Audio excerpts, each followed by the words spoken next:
Hi friends, this is Manish. Welcome to my YouTube channel solution of difficulties. आज की video में हम पढ़ेंगे class 10 mathematics NCERT chapter number 1 real number exercise 1.3 question number 1। Question number 1, prove that under root 5 is irrational. ध्यान से देखना, जो हमने थ्योरम 1.3 और थ्योरम 1.4 किया था उसी पे ये डिपेंड है। तो इसका प्रूफ हम करेंगे कि ये इरेशनल है। प्रूफ करने के लिए हमने सबसे पहले क्या किया था, थ्योरम में याद दिला दूँ, हमने इसे अज्यूम किया था कि ये रैशनल होगा। Under root 5 is rational. सबसे पहला काम यही कर लेना कि इसे रैशनल अज्यूम कर लेना। अब अगर ये रैशनल है तो अंडर रूट 5 के दो फैक्टर आएंगे पी बाई क्यू के फॉर्म में। तो पी बाई क्यू कुछ इस तरह के, फिर ये पी बाई क्यू कट हो सकते हैं, जैसे कि मैंने को प्राइम के लिए बताया था ए बाई बी, और बी जो रहेगा वो नॉट इक्वल टू ज़ीरो आना चाहिए। तो अंडर रूट 5 इक्वल्स टू हो जाना चाहिए ए बाई बी। अब ए बाई बी है तो बी यहाँ पे डिवीज़न में है, यहाँ जाके मल्टीप्लिकेशन में हो सकता है। तो under root 5 into B equals to A, ऐसी इक्वेशन बन सकती है। अब हम इसे स्क्वायर भी कर सकते हैं। स्क्वायर करते हैं, इसे थोड़ा सा रीअरेंज कर लेते हैं, ए स्क्वायर को यहाँ ला लेते हैं, बी का स्क्वायर हो जाएगा, अंडर रूट 5 का स्क्वायर तो 5 हो जाएगा, 5b ये आ जाएगा। अब ये इक्वेशन से हमने देखा था, जो हमारा थ्योरम था 1.4, उसमें कि ऐसा अगर इक्वेशन बनता है मतलब ए स्क्वायर डिवाइड्स 5। ओके, हमारे यहाँ पे पी और हम वहाँ पर ए और पी लिया हुआ था, यहाँ पर हम ये ले रहे हैं। तो अगर ए स्क्वायर डिवाइड 5 कर रहा है तो जो हमारा ए होगा वो भी डिवाइड करेगा 5 को। ओके, ये हो जाता है हमारा फर्स्ट इक्वेशन। इसे इक्वेशन देना नहीं चाहिए, बट समझने के लिए फ़िलहाल ये रखो कि इसे हमने फर्स्ट इक्वेशन दे दिया। अब अगर ए डिवाइड्स 5 है तो 5 के ऐसे कुछ फैक्टर होंगे, 5 के नहीं निकालेंगे हम, ए के फैक्टर निकालेंगे। ए के भी ऐसे कुछ फैक्टर होंगे, क्योंकि ए डिवाइड अगर 5 है तो जो हमारा ए है इक्वल टू है वो 5 के, और 5 के ऐसे कुछ फैक्टर, मतलब यहाँ पे हमने सी किया था मल्टीप्लिकेशन में, याद होगा। क्योंकि फैक्टर्स है तो फैक्टर एक सिंगल तो नहीं होगा, उसके साथ में एक होगा, तो साथ में हमें पता नहीं है क्या है, तो उससे हमने सी ले लिया है। तो ये एक और इक्वेशन बन जाएंगी। फिर से हमने इसे स्क्वायर किया तो ये कुछ ऐसी हो जाएगी, 5 का स्क्वायर 25 और सी का स्क्वायर। अब ये जो है ये तो है ए स्क्वायर की वैल्यू।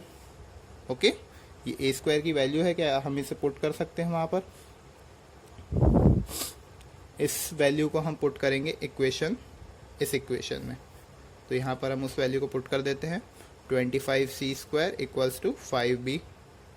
यहाँ पर कुछ कट जाएगा, हाँ ये कट जाएगा, ये हो जाएगा 5c square equals to 5b।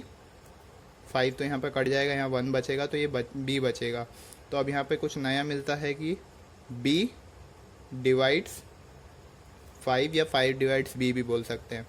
तो देखो, b डिवाइड्स 5, a डिवाइड 5, दोनों इक्वेशन को देखो, या 5 डिवाइड a 5 डिवाइड b। अगर दो ही सेम नंबर है जो a और b दोनों को डिवाइड कर रहा है, तो इससे ये प्रूफ होता है कि ये जो है ये रैशनल नंबर नहीं हो सकता। तो ये यहाँ से हमें पता चलेगा कि हमारा जो अजम्पशन था कि ये रैशनल नंबर है वो रॉन्ग था। तो यहाँ हम लिख सकते हैं आंसर में, आवर अजम्पशन इज फॉल्स। तो ये जो होगा ये एक इर्रेशनल नंबर होगा। क्वेश्चन नंबर 2 देखते हैं। क्वेश्चन नंबर 2 है,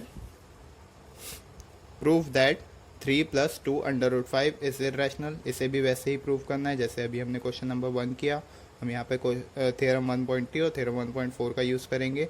सबसे पहले हमने अज्यूम किया था, अज्यूम कर लेते हैं। Let's assume 3 + 2 under root 5 is rational. Rational assume कर लिया, इसे लिख दिया, 3 + 2 अंडर रूट 5 रैशनल है तो इसके दो फैक्टर निकलेंगे। अब डायरेक्टली मैं ए बाई बी लिख देता हूँ, बी जो कि नॉट इक्वल टू ज़ीरो होता है और ए और बी इंटीजर होते हैं। अब यहाँ से हम कुछ इसमें रीअरेंज कर सकते हैं। 3 जो यहाँ प्लस में है वहाँ जाके माइनस में हो जाएगा, ए बाय बी -3 ऐसा हो सकता है। अब 2 भी मल्टीप्लिकेशन में वो भी चला जाएगा, under root 5 equals to a by b -3, और 2 को हम ऐसे बाहर रखते हैं, 1/2 रखते हैं, यहाँ मल्टीप्लाई नहीं करते हैं। अब देखो, अगर ए और बी इंटीजर है और अगर ये 3/1 होता है, यहाँ 1 रखे या नहीं रखे कोई फ़र्क नहीं पड़ेगा। 3/1 अगर रखते हैं, ये इंटीजर है, तो इसको सॉल्व करने के बाद भी एक इंटीजर ही आएगा जो कि एक रैशनल नंबर ही होगा, कोई ना कोई ऐसा ही नंबर बनेगा इन सबको सॉल्व करने के बाद। और हमने क्या प्रूफ किया कि √5 जो है वो इर्रेशनल है। √5 हमने प्रूव किया कि इर्रेशनल है, और हमारा जो आंसर आ रहा है वो p/q के फॉर्म में आ रहा है, रैशनल। ऐसा क्यों हुआ? ऐसा इसीलिए हुआ क्योंकि हमने अज्यूम किया था कि 3 + 2 √5 इज रैशनल। तो हमारा अजम्पशन यहाँ पे भी रॉन्ग हो गया, मतलब हमने अजम्पशन किया था रैशनल, पर ये निकला है रॉन्ग, मतलब ये नंबर है इर्रेशनल। तो यहाँ पर हम लिख सकते हैं और अजम्पशन इज फॉल्स। ओके, तो यहाँ पर हमारा ख़त्म होता है क्वेश्चन नंबर 2। क्वेश्चन नंबर 3 में 1, 2, 3 है, वो देख लेते हैं। Prove that following are irrationals. ये भी वैसे ही है, बहुत इजी है। तो सबसे पहले काम जो है हमारा, लेट्स अज्यूम, क्वेश्चन नंबर 1 कर रहे हैं हम। Let's assume 1/√2 is rational. Rational assume कर लो। अब रैशनल अज्यूम करने के बाद क्या किया था हमने, 1/√2 को a/b के फॉर्म में लिख दिया था। a/b जो है हमारे b ≠ 0। ओके, √2 जो है वहाँ जा सकता है, तो या फिर इसे ऐसे रेसिप्रोकल हमने कर रहे हैं। रेसिप्रोकल पता होगा आपको, क्या किया मैंने, 2 को ऊपर भेज दिया, 1 नीचे आके कोई फ़र्क नहीं पड़ेगा, यहाँ से b/a कर दिया। अब b/a लिखो या a/b लिखो, ये तो है हमारे रैशनल। ओके, क्योंकि ये p/q के फॉर्म में है। और √2 जो है हमारा वो है इर्रेशनल। हमने प्रूफ किया है इससे पहले √2 इर्रेशनल, पीछे वाले क्वेश्चन में किया था शायद एग्जाम्पल वाले में, तो ये इर्रेशनल किया था। तो यहाँ पे हमारा एक और अजम्पशन रॉन्ग हो गया, सेम यहाँ पे हमारा आंसर आएगा, और अजम्पशन इज फॉल्स, कि ये एक रैशनल नंबर है, क्योंकि यहाँ है कि रैशनल और यहाँ पर रैशनल आ रहा है, ऐसे हम इक्वल टू में नहीं लिख सकते ना, तो हमारा अजम्पशन फॉल्स हो जाता है। चलो क्वेश्चन नंबर 2 देख लेते हैं। 7/5, इसे भी सबसे पहला काम जो हमारा रहता है, लेट्स अज्यूम, इसे हम रैशनल नंबर करते हैं। 7/5 इज रैशनल। अब अगर ये रैशनल है तो हम इसे ऐसे लिख सकते हैं, 7/5 = a/b। a/b जो है हमारे, पता है आपको क्या है, मैंने अभी बताया है, इंटीजर्स होंगे वो। ओके, 7 यहाँ चला जाएगा, √5 = 1/7 हो जाएगा, ये a/b हो जाएगा। अब इन दोनों को मल्टीप्लाई करने के बाद भी p/q का ही फॉर्म आएगा, जो कि होता है रैशनल। और हमने जस्ट प्रूव किया था कि ये जो है इर्रेशनल है, और यहाँ जो आ रहा है हमारा रैशनल आ रहा है। तो ये दोनों फिर से इक्वल टू में नहीं आ सकते, तो यहाँ पर भी हमारा अजम्पशन हो चुका है फॉल्स। ओके, तो अभी हम करेंगे क्वेश्चन नंबर 3। 6 + √2। 6 + √2 को सॉल्व करते हैं।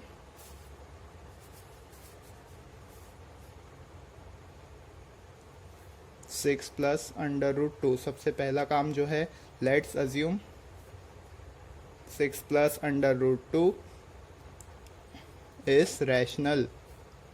सबसे पहला काम यही करना पड़ेगा कि हमें इर्रेशनल अगर प्रूव करना है, तो सबसे पहले 6 + √2 जो है उसको रैशनल कर दिया।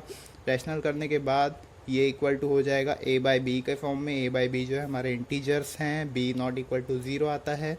ओके, 6 यहाँ पे प्लस में है, वहाँ जाके माइनस में हो जाएगा। √2 = a/b - 6। अब अगर 6/1 लिखते हैं तो कोई फ़र्क नहीं पड़ता है, और इसको जब मैं सॉल्व करूँगा तो p/q का ही फॉर्म आएगा, जो कि हमारा एक रैशनल नंबर है। और हमने अभी पीछे प्रूफ किया है कि √2 जो है वो इर्रेशनल नंबर है। तो ये फिर से इर्रेशनल और रैशनल इक्वल टू में हम नहीं लिख सकते। हमारा अजम्पशन है, ये रॉन्ग क्यों आया, क्योंकि हमने अज्यूम किया था कि ये रैशनल है, ये फिर से इर्रेशनल आ गया, तो हमारा अजम्पशन फिर से फॉल्स हो गया, मतलब ये इर्रेशनल नंबर है।